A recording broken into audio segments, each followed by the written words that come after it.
Hey team, so in this video, I'll be sharing a bit more about using multiple lead generation methods to generate consistent leads, right? This isn't just LinkedIn, by the way. This might be with email, blogs, podcasts, whatever you're doing.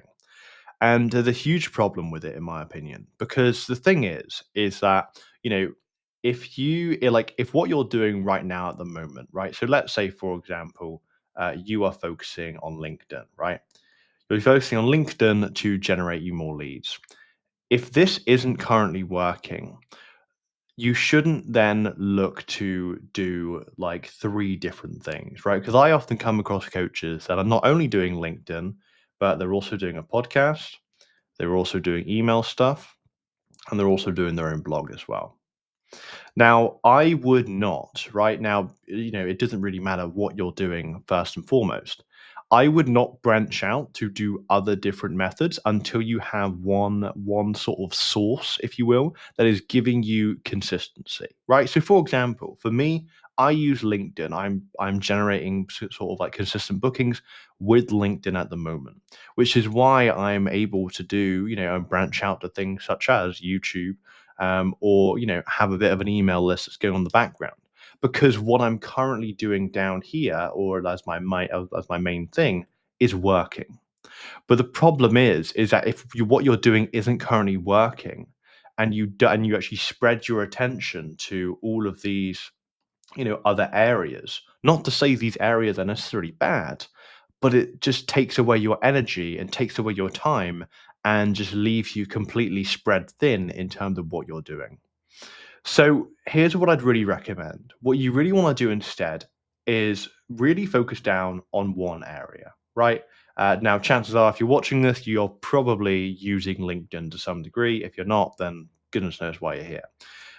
So if you're gonna focus on one area, in my opinion, obviously I'm biased, but if your ideal clients are on LinkedIn, right, then that's where you should focus. The reason why I say maybe you shouldn't necessarily focus so much on an email list or a podcast or a blog, the main reason being, well, with a podcast, you need a pretty big audience, a lot of traffic coming in, which if you're spread thin with a lot of things you're doing, people probably aren't ever going to come across the podcast.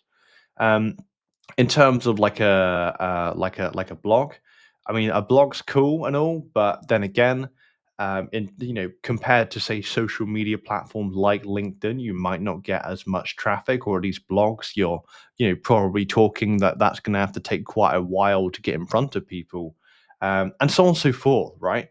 And so I find that at least a social media platform, for example, like LinkedIn, is going to allow you not only to be able to get in front of people, but it's also just going to give you just that platform in place so you can get more like effectively interest in what you're currently doing.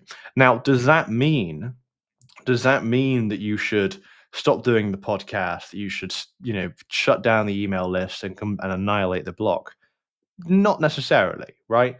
But what I'm trying to say is this: if you want to generate more leads with, to your business, to what you're doing, right? You want to book more consistent sales calls. And by consistent, I mean like you're not having to guess about when that next lead's coming through. You're not having to guess about when that person might book that call, right? Consistent as in, you pretty much know that every week you're going to be booking calls, right? If you're not currently getting that, focus on one area. Now, if I were to focus on LinkedIn, I would really focus on a few things. First thing you want to focus on is your profile. Now, I'm not going to go into too much detail into each of these areas. I do have videos that go more in depth into these areas, but I just want to cover the basics.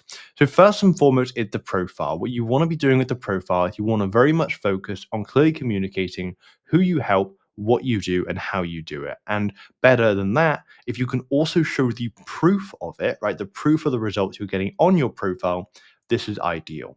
So if I do a very great drawing for you, if you have your profile here, so let's say this is your banner.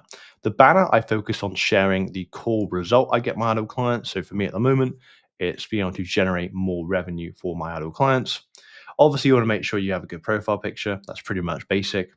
And then also you want to have a headline. Now, for the headline, I just focus, and I mean I literally just focus on sharing who I help, what I do, how I do it. Nothing else in it. It's as clean as you like, but that's all that matters, in my opinion. You can mix it up, but honestly, less is more of the profile. And the only other thing that I would say for your profile is, well, you have your about section, which for that, really, you just want to have it as an elevator pitch in the sense of you're getting very clear on sharing the problems you help solve, who you help, how you do it, that sort of thing. But don't make that too long either.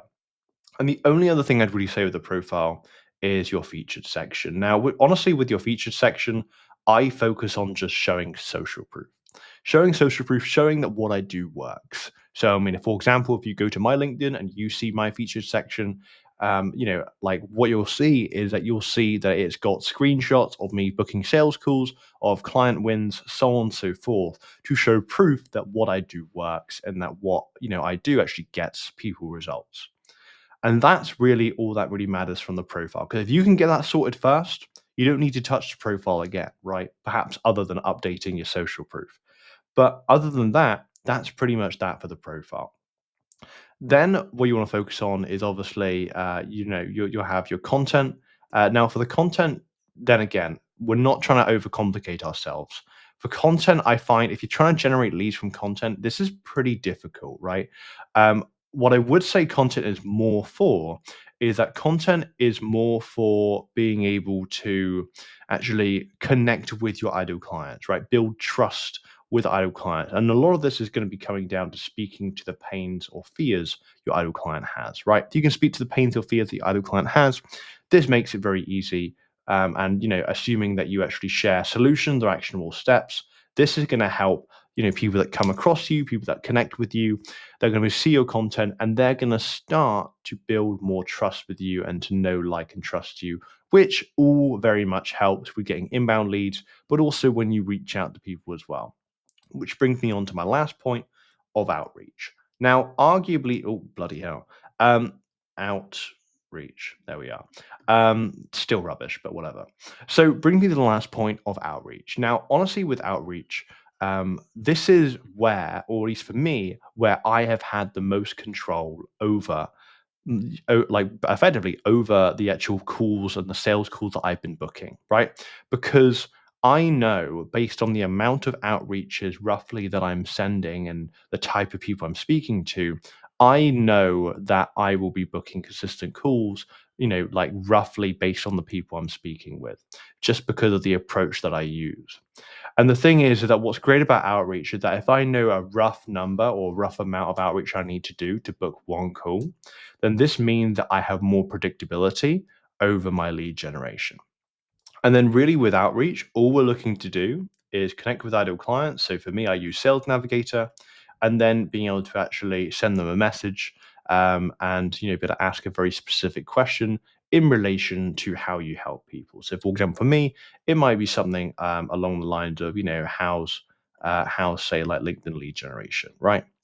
Um, and all this is going to do is actually help start a conversation. And really, from here, I'm then asking further questions to try and actually identify if or how I could help them. But this is really all I'd focus on if I were just to actually nail down on one lead generation method.